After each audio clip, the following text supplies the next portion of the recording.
Bang, gimana kalau kamu? Sibuk kali memang ini ya. Pertanyaannya apa? Ya tuh kan kita udah kemana tahu. Udah ganti Pertanyaannya apa? hari. Pertanyaannya apa? Pertanyaan apa? Apa yang bikin Bang Usman tetap percaya upaya kecil bisa bawa perubahan? Oke. Pasukan yang sadar makin banyak setuju sih. Gen Alpha ini udah juga nonton Dirty Vote sih. Masa sih? Anak. Serius? Iya, Dirty Vote. Iya, iya. Jadi gimana Gila. tuh kita nobar perpindahan tahun nonton Dirty Vote tuh berapa jam tuh yang terakhir ini kan lama Yang sekali. terakhir 4 jam. Ya lihat aja anak-anak 98 Usman 27 tahun yang lalu demo-demo sekarang Soehartonya jadi pahlawan. Berarti Usmannya penjahat misalnya gitu kan. Kejahatan yang terorganisir itulah yang akan mengalahkan kebaikan yang tidak terorganisir. Yang bisa kita punya sekarang ya tetap bersuara gitu. Dan satu lagi tadi ya harus saling menguatkan karena hanya itu yang kita punya mungkin.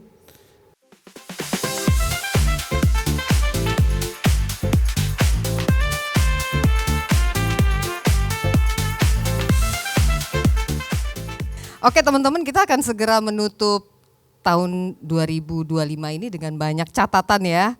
Tahun ini bisa dibilang dinamika sosial politik bergerak sangat cepat dan mengejutkan. Dan dalam beberapa hari ini kita juga lagi sebetulnya berkabung ya. Hari ini terutama yang masif sekali pemberitaannya soal banjir ya.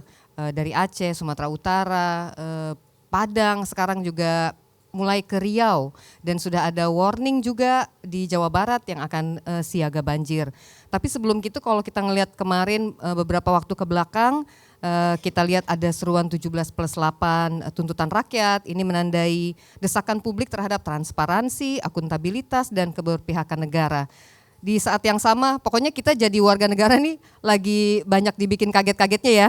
Ada kisruh MBG, ada mandeknya reformasi TNI, ada apalagi ya penetapan Soeharto jadi pahlawan nasional. Kemudian pengesahan KUHP yang akan berlaku tahun depan bareng sama KUHP gitu.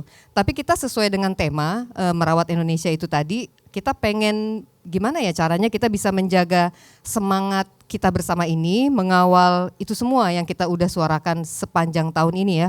Gimana supaya negara ini bisa akuntabel, memastikan Indonesia kemudian jadi ruang yang adil dan aman bagi semua warganya gitu. Saya mau ajak teman ngobrol malam ini latar belakangnya beragam, ada dia penggerak, akademisi, ada jurnalis, ada komunitas orang muda juga, ada komika juga. Jadi langsung saja saya panggil satu persatu Mbak Bivitri Susanti, pakar hukum tata negara, juga dosen di STH Indonesia. Kemudian silakan, ini di mana nih? Oh udah di brief.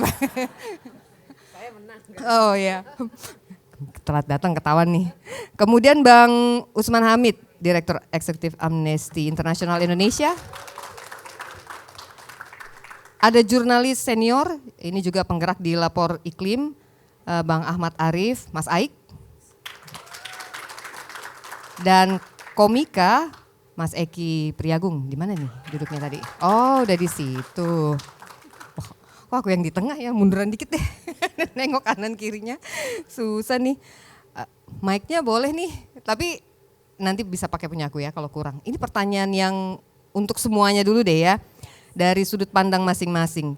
Gimana membaca suasana batin Indonesia hari ini? Apa yang paling terasa sih di lapangan? Dari sini dulu deh. Enggak stand up nih. Tes. Ya terima kasih teman lamaku akhirnya berjumpa lagi. Sebagai orang yang sempat berkutat dengan hukum, ya. Kemarin saya berhasil memenjarakan predator yang beraksi 21 tahun. Kita semua tahu. Iya, saya satu-satunya komika yang memenjarakan orang dan berhasil. Yes. Ya, bukan karena polisi tapi karena viral. Jadi ya kita masih bergerak di hukum no viral. No justice. Ya itulah teman-teman. Jadi ngerasanya ada angin segar yang aku rasain, tapi ketika ngelihat eksterior nih, banyak banget ya hal yang nggak bisa dirayain gitu. Jadi ya beginilah kita dipaksa waras di negara yang sakit. Jadi aku ngerasa sebagai seorang stand up comedian belakangan diundang untuk ngomong jauh lebih serius. Karena pejabatnya yang lucu. Sekarang komikanya malah jadi kurang lucu apa gimana nih? Karena udah diambil alih sama ya kekocakannya udah ya Bu Fitri lebih tahu lah. Itu paling. Silakan. Oke, Mbak Bivitri gimana? Moodnya tadi ya. Ya, suasana batin. Alah, dibuka dengan suasana batin Indonesia lagi. Gimana ya? Yang di lapangan apa yang paling kelihatan? Ya, tadi saya suka sekali ada potongan kalimat dari Mbak Citra. Punya harapan itu sekarang jadi privilege gitu. Nah kayaknya tadi tuh saya catat nih quote of the day. Karena memang saya juga merasakan itu gitu. Berkali-kali orang itu datang ke saya kalau saya lagi keliling-keliling ketemu anak-anak muda mahasiswa. Kadang-kadang saya jadi kayak guru BP. Karena mereka bisa curhat ke saya tiba-tiba nangis. Itu beberapa kali dan ini nggak bohong ya, beneran mereka nangis nggak punya harapan gitu. Padahal saya juga, makanya harapan itu privilege. Saya sendiri juga sering juga gitu kehilangan harapan. Tapi kan kita harus membangkitkan harapan itu gitu ya. Nah jadi hari-hari ini kayaknya moodnya memang lagi seperti itu. Tapi kalau saya sih untuk membangun mood saya sendiri untuk tetap bisa nggak merasa hopeless adalah dengan membayangkan bahwa kita tuh justru punya anak-anak muda. Buat saya tuh kalau saya ketemu mahasiswa saya, terus kayak saya dapat energi gitu. Kalau saya udah lemes gitu, udah yang gila nih pejabat-pejabat nih gitu. Ketemu anak muda langsung dapat energi lagi gitu. Jadi buat saya moodnya gitu. Kadang-kadang di lapangan ngerasa harus menyerap banyak rasa kecewa. Tapi kalau udah selesai ngomong, terus ngobrol sama mereka semua yang udah langsung siap mau bikin ini, mau bikin komunitas, membaca, bikin segala macam. Itu langsung happy banget. Kayaknya itu deh Indonesia baiknya mudah-mudahan bisa muncul dari situ. Amin. Bang Usman gimana Bang Usman?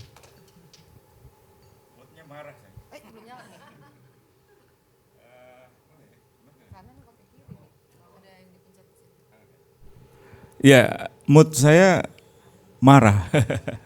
Tapi jangan marah deh. Anger is a gift. Tadi Citra bilang ada pemikiran Ben Anderson yang menarik ya tentang Imagine Community. Dalam Imagine Community itu setiap anak bangsa itu tidak saling mengenal. Tapi punya mimpi yang sama tentang keadilan, tentang kecerdasan, tentang kesejahteraan.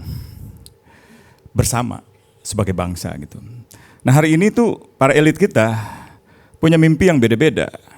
Tentang jet pribadi, tentang perkebunan sawit, tentang tambang nikel. Tapi saling kenal. Bahkan ponakan, adik ipar gitu. Jadi itu bedanya dalam refleksi Ben Anderson di zaman dulu itu orang-orang Indonesia itu nggak saling kenal tapi punya mimpi yang sama tentang keadilan, tentang kesejahteraan, tentang kelestarian alam kita, tentang kemerdekaan gitu. Yang sekarang ini mimpinya beda-beda untuk memperkaya keluarga sendiri gitu ya. Dan kalau dulu nggak saling kenal, yang sekarang bukan hanya kenal, tapi saudara. Ini sebenarnya satu potret yang mundur ke belakang 27-28 tahun. Gitu.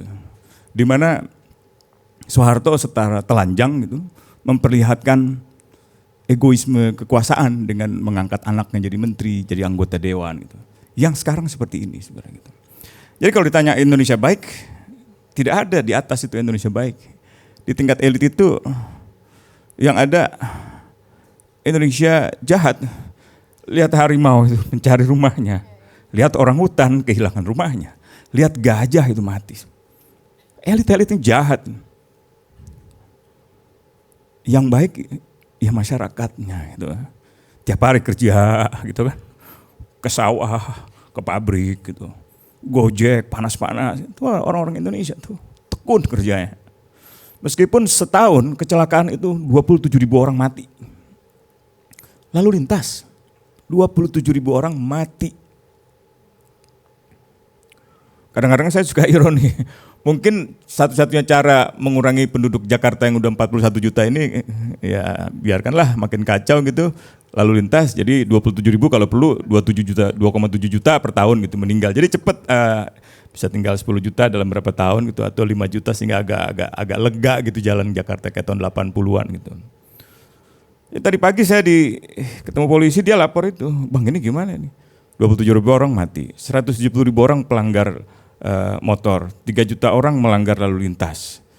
270.000 odol, over dimension and overload truk-truk. Ya sebenarnya sumber masalahnya satu, polisi. Kalau polisi mau reformasi ya nggak boleh ada kecelakaan sebanyak itu, nggak boleh ada pelanggaran sebanyak itu. Masa odol tiba-tiba muncul di jalan tol, tung gitu kan, nggak dari tanah gitu, dia nggak dari pabriknya gitu kan. Nah, biasanya selesai di jalan dengan korupsi, dengan kolusi, dengan nepotisme. Jadi kita punya problem kolusi, nepotisme yang sangat mengakar gitu ya. Meskipun kalau ditanya harapan, ya gerakan kemarin itu, gerakan Agustus, gerakan Indonesia Gelap, gerakan Indonesia apalagi ya, banyak lah. Itu menurut saya harapan-harapannya, itu action itu gitu. Ya kalau kata Pablo Neruda, action itu is a mother of hope gitu.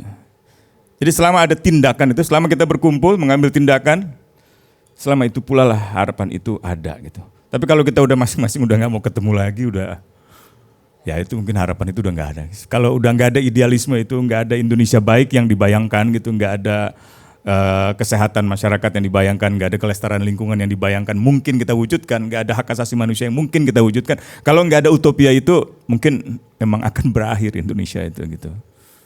Gitu. Sorry sih kalau saya skeptis. Tapi yang aku tangkap adalah marah itu tetap perlu ada. Itu ya kalau dari Kalau nggak marah gila kita. Kalau nggak marah pada situasi hari ini menurut saya kita orang gila. itu juga salah satu cara untuk merawat ya. Oke, ntar kita lanjutin lagi nih. Oke. Kita ke Gue kira boleh ngelempar gelas gitu. jangan dong, jangan destruktif. Sekarang ke Bang Aik dulu nih. Jurnalis juga sekarang makin repot jadinya. Nggak kelar-kelar, yang ini belum selesai, taunya udah muncul yang itu. Tapi gimana Bang? Ya, pertama-tama kalau saya moodnya hari ini sedih sekali sebenarnya. Oh sedih. 43 orang meninggal, 88 hilang ya. Di Sumatera Utara saja, di Aceh 5 orang ya, dan mungkin jauh lebih banyak lagi gitu. Dan ini terjadi oleh siklon tropis yang seharusnya tidak terjadi di Indonesia. Karena sebagai negara khatulistiwa seharusnya siklon itu kalau hukum Coriolisnya kan harusnya menjauh dari khatulistiwa gitu. Dan kita sudah melihat ya ini bukti nyata perubahan iklim ya yang tidak terbantahkan dan menunjukkan kerentanan kita, dan yang lebih bikin marah tentang ketidakadilan yang terjadi, yang menanggung dampak dari krisis iklim ini, karena ini soal ketimpangan yang luar biasa gitu. Dan tambah marah lagi karena minggu lalu ya, saya juga baru pulang dari Belém, dari konferensi iklim di Brasil, dan melihat bagaimana perundingan itu terjadi, dan terutama marah karena posisi dan apa yang dilakukan para delegasi dari Indonesia yang mengaku mewakili Republik ini gitu, yang di dalam pavilion Indonesia, di dalam perundingan lebih sibuk menjajakan karbon ke para investor ya, karbon kredit yang belum jelas itu, menawarkan hutan kita dan seterusnya, tanpa dengan menutupi berbagai macam persoalan yang ada, masyarakat adat yang memiliki hutan yang tidak diakui yang sampai sekarang, dan kerentanan yang ada terkait iklim justru tidak dibicarakan di situ gitu. Jadi menurut saya setuju sekali tadi bahwa ya yang baik masyarakat kita, tapi elitnya luar biasa ini ya tidak mau melihat bagaimana penderitaan yang sudah bertumpuk-tumpuk gitu ya. Dan kita tahu korban di Aceh, di Sumatera Utara sedemikian banyak, tapi kita nggak melihat nih bagaimana keprihatinan yang seolah-olah kematian demi kematian itu tidak ini ya dianggap sesuatu yang biasa gitu. Padahal ini jelas ada sesuatu yang terjadi dan alam sudah memberikan ini ya dan bukan hanya di Indonesia sebenarnya ya, bahwa krisis iklim kalau saya bicara dari perspektif lingkungan, kita udah 1,5 derajat lebih panas dari 150 tahun yang lalu gitu ya, dan terus memanas gitu. Saya nggak membayangkan tuh bagaimana 10-20 tahun lagi, bagaimana dengan anak-anak kita gitu ya, dan yang mengeluarkan jejak emisi paling kecil harus menanggung beban yang sedemikian besar gitu. Menjadi marah lagi ketika melihat pola hidup para elit kita gitu, yang mengakumulasi dan mengeluarkan karbon yang jauh lebih besar tapi menanggung dampak paling kecil. Ilustrasi paling gampang seperti ini misalnya, ketika beberapa tahun yang lalu si Kaisang terbang menggunakan pesawat jet pribadi ke Amerika ya, satu kali dia terbang jejak emisi yang dia keluarkan itu sudah 2 kali lipat lebih banyak dari rata-rata emisi orang Indonesia dalam 1 tahun. Bayangkan gitu. Dan orang-orang itu yang sekarang menanggung dampak dari bencana iklim yang terjadi di Sumatera Utara. Jadi ini persoalan ketidakadilan yang menurut saya ya harus marah sih sebenarnya. Kita harus menuntut bahwa apa yang terjadi saat ini bukan karena alam, tapi karena ulah kita dan sebagian besar karena elit kita yang seperti ini sebenarnya. Oke, jadi ada yang marah, sedih, tapi juga ada harapan ketika ngelihat anak-anak muda, ada komika yang sekarang isi bahan obrolannya juga hal-hal yang serius gitu ya. Itu semua mungkin teman-teman juga punya apa ya yang dirasakan masing-masing. Nah sekarang aku mau mungkin explore lebih jauh ke Mbak Bivitri dulu kali ya. 2025 dengan banyak rangkaian peristiwa ini yang kita lihat, macam-macam udah lah ya kita pusing. Tapi kalau dari perspektif tata negara nih, apa benang merahnya yang Mbak lihatnya? Kita punya berapa hari untuk bahas. Iya. Benang merahnya aja banyak soalnya. Jadi, Banyak nih benangnya. benang merahnya aja banyak. Apa ya? Kayaknya sih ya benang merahnya adalah demokrasi yang memang menurut saya ya udah mati. Jadi saya udah banyak ngomong ini kok di banyak tempat gitu. Demokrasi kita tuh udah tinggal cangkangnya aja gitu. Jadi ibaratnya kerang gitu ya, walaupun kita nggak boleh ngambil kerang dari pantai, tapi kan kita suka ngambil kerang yang dari luarnya kelihatan bagus, tapi kalau dibuka sebenarnya kosong. Nah buat saya demokrasi sekarang tuh sebenarnya kayak gitu. Dari luarnya kelihatan bagus, betapa menterengnya gedung DPR kita. Apalagi istana, mentereng banget, cantik banget deh. Tapi sebenarnya substansinya itu kosong. Substansi yang saya maksud adalah bagaimana mereka mewakili kita gitu. Jadi makanya kalau kita lihat misalnya undang-undangnya buat siapa? Benar buat kita. Orang nyatanya undang-undang BUMN aja sudah direvisi 2 kali dalam setahun ini. Cuma gara-gara pemerintah mau satu bikin danantara, kedua baru berapa bulan direvisi lagi cuma untuk masukin direktur bisa dari WNA. Itu contoh sampel aja sih untuk nunjukin bahwa ya bikin undang-undang ya mau-maunya mereka aja gitu. Makanya saya bilang demokrasinya tuh dalamnya kosong. Mau bicara kemudian bikin undang-undang TNI dan tentu saja KUHAP. KUHAP juga tadi saya baru nulis juga soal KUHAP tidak dalam konteks yang sangat detail, tapi saya ingin ngajak kita semua berpikir bahwa kita ini memang kalau dari tadi semua kan ngomongin gap ya. POV kita beda banget antara kita-kita dengan orang-orang yang punya kekuasaan. Sama tuh dalam hukum kita itu dan juga dalam politik ya. Kita terutama dalam hukum ada, saya bolak-balik gitu ya, tapi saya pengen ngomong gini. Dalam hukum itu kan ada prinsip equality before the law katanya gitu kan. Nah kita tuh seringkali menganggap itu prinsip keren, pernyataan keren, tapi sebenarnya dia bukan kenyataan yang muncul tiba-tiba gitu. Tapi dia harus bahkan menjadi tugas hukum untuk menyetarakan orang yang sebenarnya tidak setara. Nah, undang-undang macam KUHAP itu gagal total dalam menyetarakan. Karena kalau KUHAP kan semua bisa kena nih. Nggak hanya aktivis, nggak hanya komika, tapi juga siapa aja tiba-tiba mungkin dituduh nipu, dituduh nggak bayar pinjol misalnya dan seterusnya. Semua bisa kena. Nah, pada saat itu KUHAP akan berlaku ke kita. Orang-orang DPR yang bikin dengan mudahnya bilang, anak masyarakat sipil tuh hoax semua tuh sebenarnya bisa dikontrol gini-gini. Di kepala dia bisa dikontrol, kenapa? Karena dia gampang aja. Satu, dia bisa ngeluarin PIN dia, oh saya anggota DPR. Pada tahu nggak anggota DPR itu nggak bisa langsung disidik sama polisi loh, harus izin presiden. Atau kedua, dia tinggal telepon aja lawyernya yang dibayar mahal per jam. Tolong nih saya misalnya diancam apa gitu sama polisi. Lah kita ada polisi datang, mau apa? Baru aja saya dapat berita teman di Semarang tadi malam jam 3 pagi baru diciduk lagi aktivis. Bisa apa gitu. Jadi beda POV ini yang di dunia politik juga begitu. Mereka kelakuannya jahat tapi yang di bawah yang kena pun dalam hukum gitu. Nah dalam hukum tata negara ini terasa betul karakternya itu sudah karakter otoritarian menurut saya. Dan kalau misalnya pertanyaannya balik lagi, oke, otoritarian, tapi kenapa kita masih bisa begini segala macam? Karena kita merawat harapan itu, karena kita berusaha untuk melawan gitu menurut saya. Dan ketika demokrasi itu saya membayangkan udah tinggal di kayak apa ya, kayak di sarang laba-laba tipis mau jatuh gitu ya. Nah yang bisa mempertahankan itu adalah warga gitu. Dengan segala macam ininya komika bikin jokes yang sebenarnya sarkas kadang-kadang. Tapi kan kita butuh itu untuk seperti kata Usman, untuk tetap sehat. Kalau enggak itu toksik loh. Kalau kita nggak marah-marah atau ngetawain yang lucu-lucu itu, yang menyebalkan itu toksik buat diri kita sendiri gitu. Nah kalau saya melihatnya di dalam hukum tata negara, ya benang merahnya mungkin kalau mau disederhanakan sekali kira-kira begitu tuh.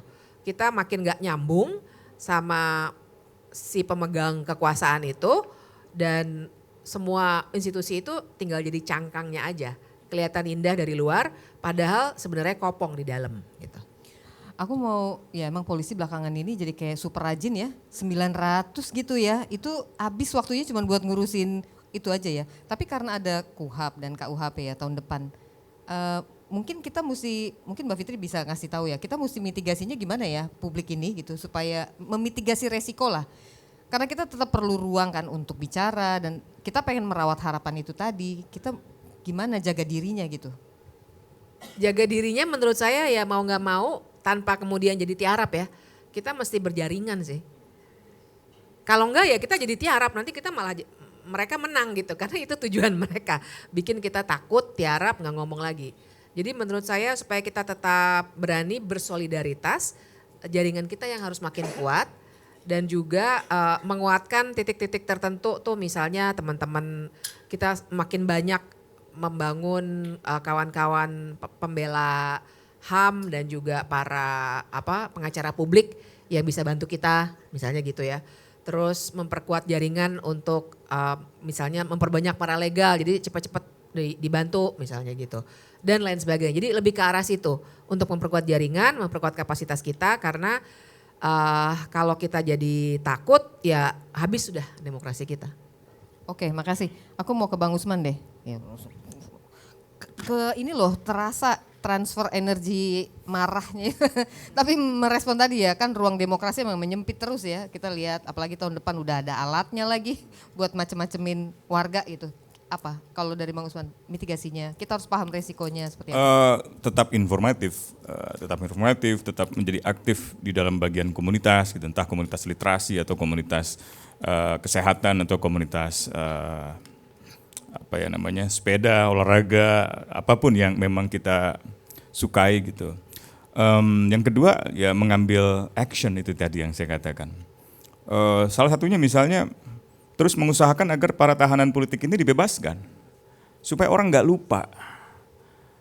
Kalau pemerintah bilang, oh ada komisi reformasi Polri, nggak mengubah apa-apa tuh.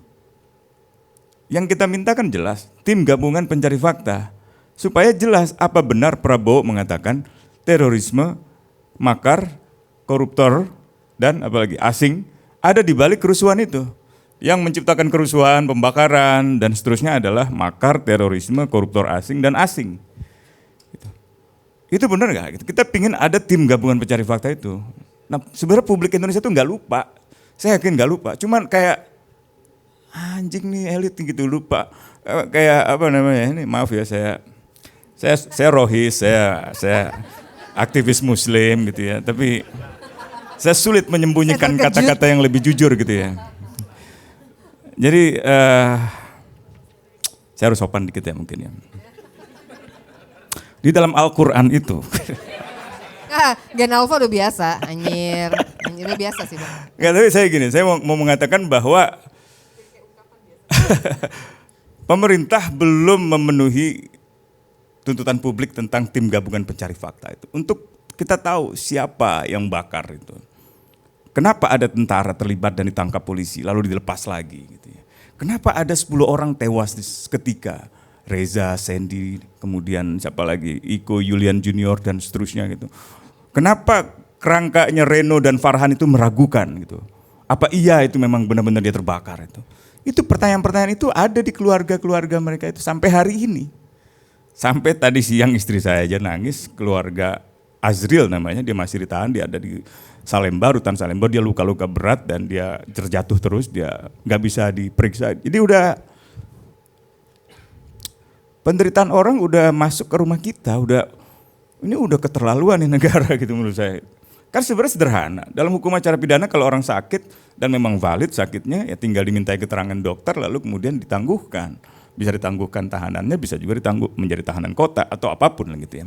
Kecuali koruptor yang pura-pura misalnya kejedot, misalnya benjol gitu kan, ya itu bohong. Kalau ini kan orang miskin ya, tukang parkir pendapatannya Rp750.000 per bulan, gara-gara ditahan dia hilang pendapatannya. Ada juga yang anaknya ditahan, bapaknya nggak bisa ngegojek lagi kalau motornya ikut ditahan. Gitu. Jadi banyak problem-problem yang sebenarnya saya udah putus asa sih. Saya udah sampai sama kawan-kawan ya dari Kontras, LBH, PBH, kita udah ke Kapolda, ke Kabareskrim, ke Kabaintelkam, sampai Kapolri. Nggak bebas mereka. Kecuali satu yang di Jogja itu, siapa namanya? Paul.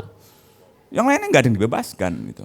Nah, kecuali mereka bebaskan sendiri ya karena kategori-kategori anak atau karena kategorinya memang lemah sekali gitu. Tapi yang saya mau katakan sekarang ini kita harus tetap informatif dan tetap mengambil action itu, mengambil tindakan. Suarakan terus itu. Tim gabungan pencari fakta belum dibentuk dan harus dibentuk. Komisi Reformasi Polri nggak akan ada artinya kalau nggak merekomendasikan segera pembentukan tim gabungan pencari fakta. Kalau benar-benar kita ingin melakukan reformasi Polri, bebaskan mereka sekarang juga gitu. Jadi itu ukuran-ukurannya sebenarnya sangat sederhana gitu. Tapi kalau dipotret yang lebih besar ya memang jauh lebih sistemik lagi ya. Ya tadi KUHP, kemudian undang-undang KPK yang melemahkan KPK. Kasusnya Bu Ira kemarin tuh yang direhabilitasi itu saya agak punya perasaan bercampur gitu. Satu sisi ya mungkin dia benar dia dipersalahkan dan syukurlah dia dibebaskan, direhabilitasi. Tapi di sisi lain kok jadi kayak kesempatan untuk mengglorifikasi kebaikan Prabowo gitu, kebaikan orang-orangnya Prabowo gitu. Kemudian di sisi lain karena ini kasus ketiga KPK yang dianulir, berarti KPK nggak benar kerjanya selama ini. Jadi ada delegitimasi terhadap KPK. Jadi saya merasa kita diarahkan untuk membangun satu glorifikasi pada kepemimpinan sekaligus mendelegitimasi institusi-institusi demokrasi yang ada. Nah itu ciri khas dari negara-negara populis yang mendorong pengkultusan elit-elit politiknya, pengkultusan pemimpinnya, sekaligus meniadakan institusi-institusi penengahnya. Media massa, partai politik, civil society gitu. Itu sebabnya Prabowo berkali-kali bilang, mereka yang bekerja untuk demokrasi, hak asasi manusia dan kebebasan pers itu mereka membawa kepentingan asing. Gitu. Selalu tiga ini kan, itu kan sebenarnya sederhana, LBH dan kawan-kawan, Aji dan kawan-kawan gitu kan. Satu lagi apa ya? Demokrasi, HAM. Hah? Kebebasan akademik, B. Fitri dan kawan-kawan ya kan.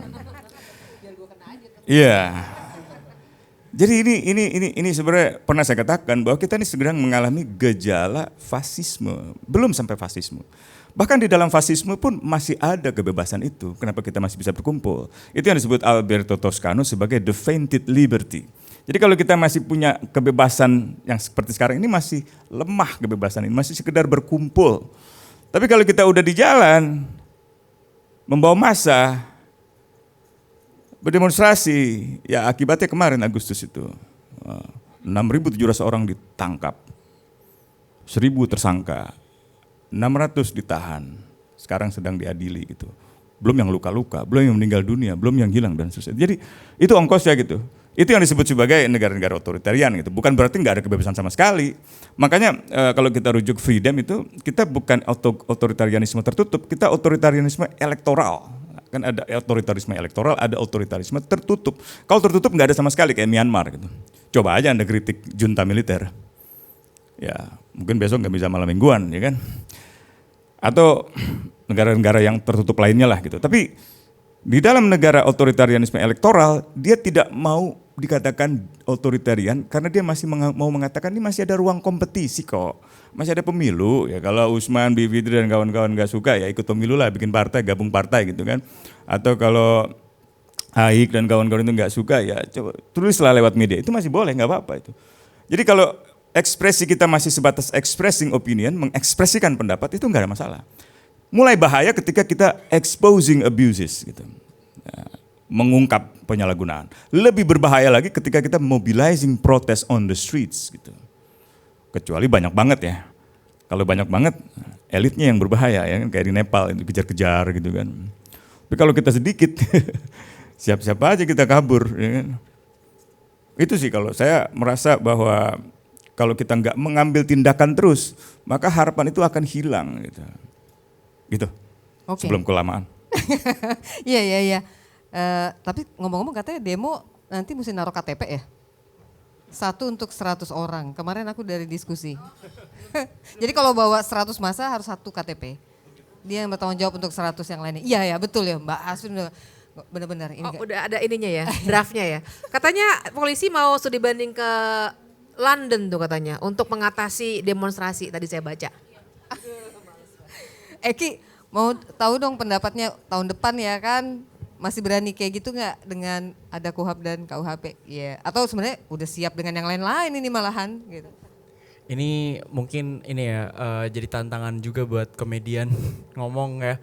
Tapi mungkin ya dengan adanya tren Rico Lubis, teman-teman yang dam gitu, teman-teman yang kita dengan ngomong sesuatu yang baik ditekan, yang artinya kebalikannya. Jadi kalau semua misal pemerintah lagi yang kritik apa, kita tinggal bilang, si mantep tuh putusannya tuh, keren banget tuh gitu. Jadi kayaknya kita nih sesama rakyat dipaksa untuk punya sinyal-sinyal kode buat berkomunikasi gitu. Karena dengan itu doang nih kita akhirnya bisa ngomong yang akhirnya bikin kita juga jadi selamat gitu. Kurang lucu apa coba, Del Pedro itu buku-bukunya ditarik sama polisi. Salah satu bukunya apa coba, si Juki. Buku komik hei. Polisi emang gak pernah baca kayak ini. Jadi kiranya ini semua yang dibaca yang ada di perpustakaannya si aktivis-aktivis ini yang membuat dia akhirnya melawan gitu. Padahal ada oke lah kalau bukunya mungkin buku-buku kiri, buku komik gitu. Mesti kayak artinya ya kita tuh di negara di mana tadi juga dari Bang Usman bilang katanya Prabowo suka bilang kalau ada demonstrasi terus dibilang oh itu menyuarakan kepentingan asing. Itu nggak salah Prabowo-nya karena asing yang dimaksud adalah bukan keluarga dia. Kan kalau kita bilang jangan sama orang asing, itu kan orang di luar keluarga kita gitu. Jadi sebenarnya yang Prabowo tuh itu yang dia maksud. Tetap ada selipannya ya. Ya makanya gimana ya, maksudnya aku ngerasanya ya kayak sebagai komedian isuku aja nih Kak, aku tuh kerasa kayak anjir gue kayak aktivis lingkungan banget ya, gue aktivis pembela yang ditangkep-tangkepin ini udah kayak gak kerasa komedi, saking ini kita udah harus bergeser deh dari ngomongin hal-hal yang cuma sekadar bercanda karena udah urgensinya udah gede banget. Kebayang kalau tahun depan KUHP lalu ditangkap ya kan, kejadian The Art of Copywriting Tempo, keren banget. Nah kayak kita nih kepeduliannya nih Gen Z ini udah tau gak sih kemarin ada anak kecil, anak SMP bikin video masih ngeblur HP Android gitu, dia udah bisa ngomong selugas itu. Hei buat negara, tau gak sih yang itu? Artinya kita aku anak SMP gak sadar kalau negara tuh sehancur itu. Artinya negara sekarang lebih hancur lagi gitu. Kebayang gak sih tahun depan nih dengan segala keterbatasan kita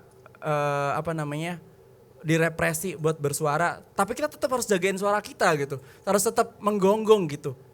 Tapi ancamannya suatu hari kalau gue tetap ngomong tiba-tiba digeret gitu. Sumpah sekarang ini aku udah mulai belajar untuk naruh tangan di belakang, tau gak sih? Kayak gimana sih? Oh gitu ya gitu. Ya jangan sampai lah.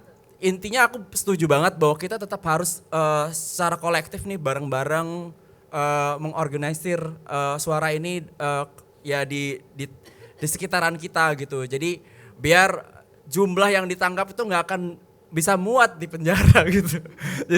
Jadi sekalian gitu. Makanya dengan tadi ada KTP yang harus ditaruh 1 kalau buat membawa 100 orang, apakah itu bakal mempersulit demo aku juga nggak tahu ya. Tapi gimana ya, emang kita nih harus punya kode dari sekarang nih. Kalau ngomong nih biar nggak ketangkap gimana, mungkin Rekolobis adalah solusi sih teman-teman.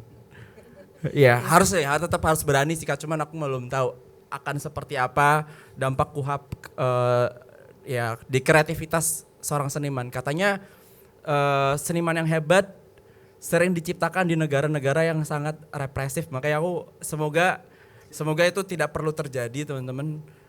Mending gak usah jadi seniman hebat, ya seniman yang nyaman aja dah. Itu aja dulu Kak. Ya makasih. Ntar ketemu mungkin kode-kode yang baru ya. Nggak sih, mantep tuh, nggak ada lagi yang lain cara kita berkomunikasi. Kalau kita geser ke, ya lagi enak-enak ngobrol dikasih kode. Bang Aik dulu dong nih di lapor iklim ya. Kan tadi kan ngomongin soal kita harus mengorganisir ya kan. Lapor iklim juga ini salah satunya ya. Sekarang kita teman-teman kalau mau melapor ini terkait iklim ya kan bisa ke lapor iklim. Tapi menjaga keberlanjutan dan segala macam itu gimana Bang Aik? Sekarang kalau ngomongin soal lingkungan nggak cuma tanam pohon, kalau kita lihat kan kayak 2 tahun lalu udah dikasih tahu Batang Toru jangan dirusak, tuh yang banjir di samping-sampingnya tuh. Ya, ini memang situasi yang beratnya itu ketika krisis lingkungan, krisis iklim, krisis demokrasi terjadi bersamaan dengan krisis masyarakat sipil dalam arti kemampuan untuk bersuara, kemampuan untuk termasuk media kan sebenarnya kan. Kalau tadi dibilang bahwa ya sekarang media sudah bebas bersuara ya terutama setelah 99 ya. Tetapi sebenarnya kenyataannya saya mungkin udah 1/4 abad sebagai jurnalis ya. Hari-hari ini, tahun-tahun ini semakin sulit loh untuk bekerja sebagai jurnalis yang benar ya dalam artian menjadi watchdog dan seterusnya. Bukan karena represi langsung kekerasannya terutama, tetapi ekosistem media yang sudah ambruk sebenarnya bisa dibilang untuk melakukan investigasi yang mendalam, peliputan yang serius terkait sama persoalan lingkungan, persoalan iklim itu tidak mudah lagi sekarang. Saya yakin tidak ada lagi nih media di Indonesia yang mau mengeluarkan dana untuk membiayai jurnalisnya ke lapangan melakukan investigasi ke Papua ke ini sangat sulit. Kami nunggu fellowship. Nunggu fellowship paling. Belum lagi swasensor. Ketika mau melakukan peliputan yang kritis misalnya, nanti iklan nggak datang nih, kita udah susah nih ekonomi kita gitu. Saya yakin itu terjadi. Sehingga apa? Sulit nih sekarang nih, kalau hanya sendirian nih media untuk bersuara dan seterusnya gitu ya. Butuh kolaborasi sih sebenarnya. Makanya menurut saya menjadi penting Nexus mempertemukan seperti yang coba dilakukan teman-teman lapor iklim. Yuk bareng-bareng nih akademisi, CSO, media yang sama-sama susah, komika dan seterusnya gitu. Yang harus bersatu sih menurut saya. Nggak bisa lagi nih sekarang kalau dulu suara kita titipkan ke media, ke jurnalis, tolong dong suarakan. Belum tentu tuh. Bikin rilis banyak-banyak yang kritis juga belum tentu nih sekarang akan terbit di media gitu. Apakah kita hanya mengandalkan komika saja nih? Berani nggak kira-kira nanti? Susah juga kan. Influencer susah juga kena UU ITE gitu kan. Menurut saya PR-nya kuncinya menurut saya harus bersuara iya, tapi nggak bisa lagi nih kayaknya sendiri-sendiri. Jurnalis dikasih beban untuk menyuarakan demokrasi, nggak mungkin juga nih menyanggap menjadi pilar keempat demokrasi karena ekosistem di media jurnalisme sekarang sudah sangat goyah sebenarnya. Udah nggak sehat lagi dan seterusnya. Untuk berjuang di dalam sendiri bertahan saja gitu, udah ngos-ngosan gitu. Makanya menurut saya inisiatif-inisiatif untuk saling berkolaborasi, memperkuat akademisi juga nggak mudah juga ya, kasus-kasus laporan terhadap akademisi yang kritis melaporkan persoalan lingkungan juga terjadi gitu. Harus saling dukung, harus saling kuat, menurut saya itu satu-satunya senjata yang sekarang kita punya sih sebenarnya menghadapi situasi seperti itu, terutama ketika rezim semakin menguat dan demokrasi semakin melemah seperti sekarang. Jadi itu sih menurut saya. Berkolaborasi, berjejaring, ambil action, dan melihat bahwa harapan itu masih ada ya. Kayak tadi ada Gen Z yang udah bersuara, kita SMP dulu ngapain sih Ki ya kan? Sok-sok biar sama lagi sama Eki kesannya. Seumuran sih kita. Oke, karena tadi udah diingetin ya, aku mau tanya, ini sampai harus nyari, ya banyak banget pertanyaan jadi nggak bisa ditanya ini ya. Apa sih yang menjaga teman-teman semua nih tetap percaya bahwa upaya kecil itu bisa membawa perubahan? Apa, Ki? Ya, aku ngerasanya sekarang kita di generasi yang nggak bisa terlalu meremehkan umur-umur yang di bawah kita gitu, karena mereka jauh lebih native secara digital. Dia punya polusi informasi yang sangat banyak, entah itu baik entah itu buruk, tapi kita udah nggak bisa bilang kamu tahu apa, nggak bisa kayak gitu. Artinya informasi di tangan mereka udah murah. Tinggal gimana caranya kita bisa memberdayakan teman-teman yang punya informasi lebih dari kita seumuran mereka gitu. Sumpah ya tadi kayak aku SMP SD nggak ngerti ya politik itu apa, bahkan SMA aja masih belum ngerti gitu. Nah sekarang beda ceritanya. Gen Z bahkan Gen Alpha itu udah bisa kelakuannya dia di luar nalar kita lah gitu. Saya sangat-sangat cepat sekali untuk memahami suatu informasi sehingga akhirnya hal ini ya kita gimana caranya ini bisa kita connecting bareng-bareng untuk jadi sesuatu gitu.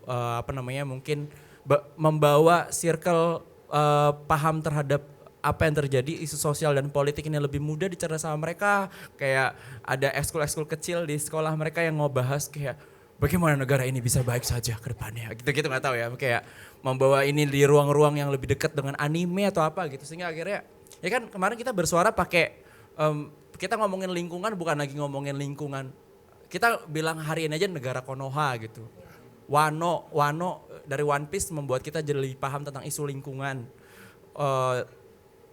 Aku ngerasa ternyata itu masih jadi harapan buat memahami negara dari kacamata yang lebih, karena kita kan kalau ngeliat sesuatu real banget kadang sakit banget ya karena ini beneran. Jadi ketika ditransformasi jadi pop culture tertentu atau hal-hal yang bisa kita nikmati gitu, dalam konteks ini adalah kesenian misal animasi gitu, sehingga akhirnya kayak oh iya kita ternyata ini tuh deket ya sama Indonesia, terus kita jadi lebih kritis.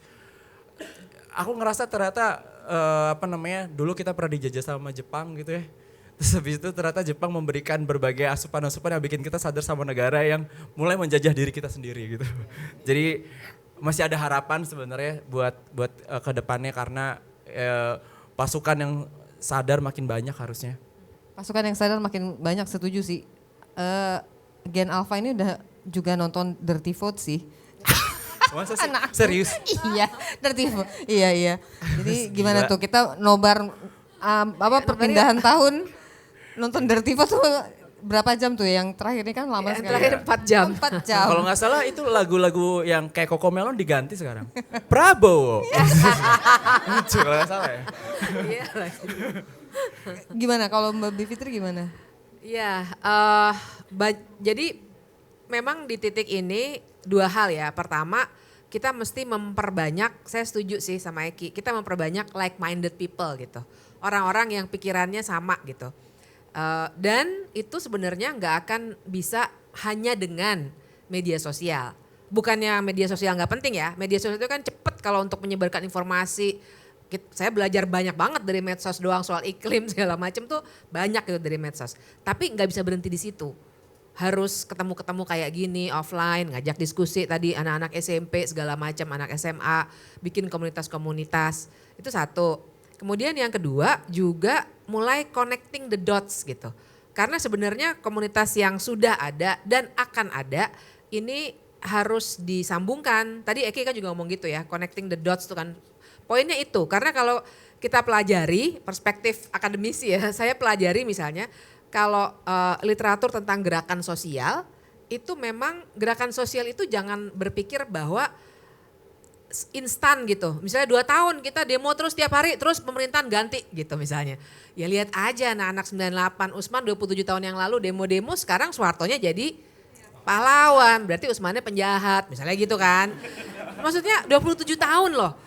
Gitu. Jadi saya mau bilang kita tuh harus punya kesabaran revolusioner kalau saya bilangnya. Kita sabar gitu untuk connecting the dots ini, kecil-kecil tapi sebenarnya inilah yang akan pelan-pelan bikin membawa perubahan gitu. Dan jangan berharap bahwa ya itu akan terjadi 1-2 tahun aja. Dan juga jangan berharap bahwa kita tunggu deh sampai negara merevisi undang-undang KUHP lagi. Aduh saya udah gak percaya tuh, sorry ya tapi saya udah bener-bener kalau udah yang wah tolong Pak Prabowo kasih ini, udah deh gak usah, kita yang harus bergerak. Dia turun jadi hero lagi. Iya nanti dia hero ngasih apa, amnesti lagi, ngasih abolisi lagi, ngasih rehabilitasi lagi, enggak. Kita yang harus jalan dan dan caranya itu banyak banget gitu. Kayak Dirty Vote itu kan sebenarnya salah satu medium aja. Tapi misalnya ya tadi komika dan kemudian teman-teman yang kerja di media sosial. Menurut saya asal kita juga jangan menihilkan satu sama lain tapi saling collab. Jadi jangan yang influencer mah apa nggak tahu apa-apa, nggak ada kayak gitu. Dan juga kita nggak usah, menurut saya ya kita nggak produktif juga kalau kita mulai yang Gen Z nih payah misalnya, atau sebaliknya Boomers atau Gen X nih nggak ngerti juga sih teknologi misalnya. Buat saya sih kita kayaknya udah harus lintas generasi juga deh. Kita acknowledge yang Gen Z, Gen Alpha gitu, tapi acknowledge itu dan buat collab gitu. Jadi bukan kemudian biarkan Gen Z yang bekerja, ya enggak juga gitu. Kita harus kerja bareng-bareng gitu. Karena itu masa depan kan di tanganmu, nggak gitu ya? Generasi Bagusnya emas. Aduh, generasi Pak, ya. emas. Kita masih mau coba ya bikin itu ya, nggak jadi cemas. Bang, gimana kalau kamu? Sibuk kali memang ini ya. Pertanyaannya apa? Ya tuh kan kita udah kemana tahu. Udah ganti hari. Pertanyaannya apa? Apa yang bikin Bang Usman tetap percaya upaya kecil bisa bawa perubahan? Oke.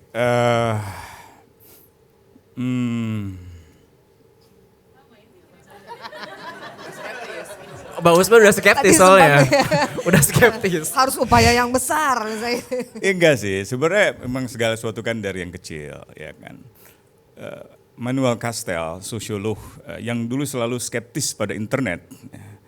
Tiba-tiba 2012 dia menulis sebuah optimisme dalam bukunya berjudul The Network of Outrage and Hope. Di dalam buku itu dia katakan, dia mengambil pembelajaran di Tunisia, di Mesir, sampai di Indignado Spanyol dan Occupy Wall Street di Amerika. Dia mengatakan bahwa gerakan sosial yang modern adalah gerakan yang menggunakan senjata teknologi. Tetapi senjata itu tidak cukup kuat untuk menjadi penggerak perubahan. Dia memerlukan satu hal, yaitu apa yang disebutnya sebagai the network of outrage and hope. Jadi harus ada perjumpaan kemarahan itu. Harus ada perjumpaan harapan. Jadi kemarahan saya, kemarahan Ai, kemarahan Bivitri, kemarahan Eki, kemarahan kita semua harus dipertemukan. Lalu dirumuskan di dalam suatu tindakan yang membawa harapan. Karena kejahatan yang terorganisir itulah yang akan mengalahkan kebaikan yang tidak terorganisir. Itu kata Sayyidina Ali bin Abi Thalib. Biar rohisnya tetap ada nih. Rahimakumullah gitu ya. Tapi sekali lagi hanya dengan cara itu kita bisa menahan laju kemunduran besar ini. Ini kemunduran air bah itu seperti banjir bandang kemarin di Vietnam atau di Tapanuli gitu ya. Sekian tahun lalu saya dampingin istrinya Golfrid Siregar, aktivis Walhi, lawyer Walhi yang diintimidasi sudah berkali-kali, tiba-tiba suatu malam hilang dan ditemukan dalam kondisi luka berat, kepalanya hancur. Investigasi New York Times menyimpulkan dia dibunuh. Kampanye kami di Change.org di berbagai platform bersama dengan para saintis juga di sana berhasil mendesak Bank of China untuk membatalkan investasi mereka untuk mendanai hydro dam itu di Batang Toru. Karena ini mirip seperti waduk Gedung Ombo dulu, waktu didanai oleh Bank Dunia gitu. Bank Dunia nggak mau mendanai Batang Toru karena dia khawatir desa-desa sekitarnya akan tenggelam. Bank Dunia belajar, Bank of China belum belajar. Tapi setelah didesak, mereka belajar dan menarik investasinya dari Batang Toru. Yang nggak belajar itu Bang Bahlil, Bang Luhut, bank-bank yang lainnya. Akhirnya saya tertawa juga. Oh bukan Bang, maaf, Kanda. Apa ya? Ya gitu ya, tapi boleh gak saya bacain suratnya Azril ini? Boleh dong. Oke. Ini adalah kisah tentang Azril, seorang anak yang ditahan dan sedang berjuang melawan penderitaan fisik yang luar biasa selama di dalam sel. Mama, ayah, adik, Azril takut. Azril takut sama orang-orang yang akan memberikan sebutan buruk kalau mereka tahu Azril kena geger otak. Azril sudah tidak bisa menahan sakit di kepala lagi. Azril merasa perasaannya tidak menginginkan apa-apa lagi selain lepas dari penderitaan ini. Mama, Azril terima kasih. Mama sudah mengurus Azril dari bayi hingga dewasa. Azril tahu Azril sudah tidak bisa lagi bermain. Azril juga minta maaf kalau pernah membentak mama dan ayah.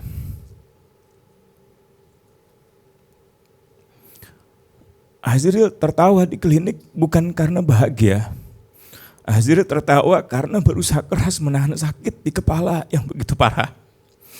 Azril sudah sakit 6 kali berkali-kali. 6 kali di dalam sel, saat salat, dan saat di kamar mandi. Azril merasa perjalanan Azril sudah dekat. I love you mama, ayah, semuanya. Assalamualaikum. Karena kita di sini rame, ya kita masih punya harapan. Habis ini kita akan suarakan juga yang Bang Usman suarakan supaya jadi lebih besar suaranya. Enggak sendiri atau hanya beberapa kelompok. Terakhir mungkin Bang Aik.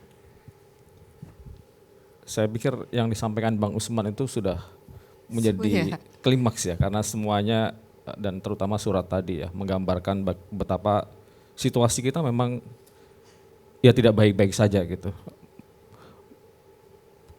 Ketika kita masih memiliki harapan Indonesia baik, itu harapan yang sangat berat sebenarnya. Semakin kesini semakin berat gitu. Intersection antara berbagai macam persoalan lingkungan, persoalan sosial, demokrasi, politik kita itu kayak jadi satu dan itu terjadi saat ini. Dan ditutup dengan Soeharto sebagai pahlawan, itu udah disitulah sebenarnya titik balik yang luar biasa gitu ya. Bukan lagi kemunduran yang luar biasa sebenarnya, dan kita memulai itu dulu butuh 32 tahun gitu, dan kita sekarang ada di periode yang mana ini dengan situasi sosial politik yang juga sudah sangat berbeda, generasi yang sangat berbeda. Walaupun saya yakin setiap zaman nanti pasti akan ada pahlawannya ya, dan itu yang harus kita rawat, harus kita terus.